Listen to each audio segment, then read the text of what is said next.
Welcome back, guys. This is the Betta tank, and not really much changed in here. There's a little bit of growth spurt. I actually covered, I don't know if you can see this, there's actually two different plants in the same variant here. We done that on purpose. I didn't think both of these would work, so we've updated them. Here we go, let's have a little swim about.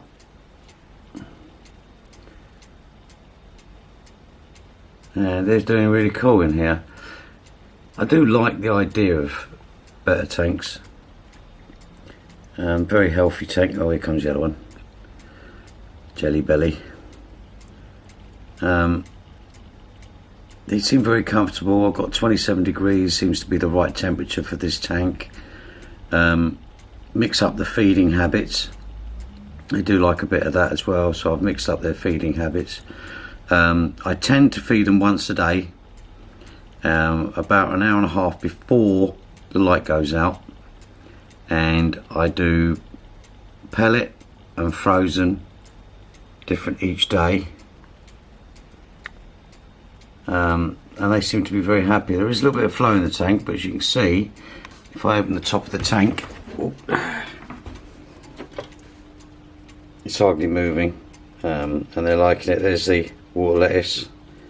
Water lettuce is doing really well as well. It does cause a bit of shade, which is good. Some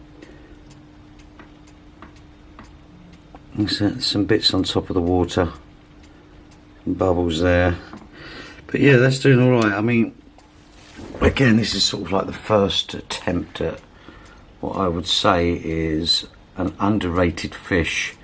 I think that everyone should do it now. Pros and cons.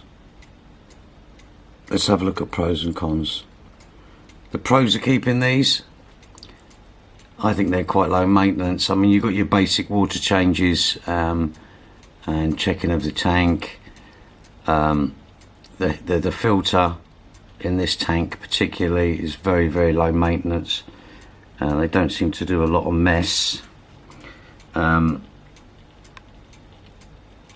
They are extremely good looking fish, as you can see. They really do like to show off. They got quite a nice little character. Like the cons, keeping one in the tank on its own like that, I have been told you can do other things with these, but and you can't really keep a lot with them. I've been told tetras will go in there, but I think in this closed environment I probably wouldn't do that. Having said that, I think that they have their own rewards, and I will most definitely be keeping these in the tank. At some point I will keep them all the time. I have got some things on the drawing board that are just being held up by, well, so everyone's being held up by the same thing, so and my suppliers don't seem to be able to help me out long term. There you go, there's the tank. I think you should get the pellets. The pellet I tried in here, they will eat it, and they're quite nutritional. When I was reading the actual ingredients and that, there's not a lot of ash or sort of binding agents, which is quite good. You don't want them with like wheat and all that. I mean, it's just binding agents. So yeah, I am hoping to get another tank for these. At the moment I'm just waiting on the breeder that's local to sort of come of age and sort me out. But that is a good looking fish. Guys, you take care. Thank you so much for watching. It means a lot when you subscribe. Take care.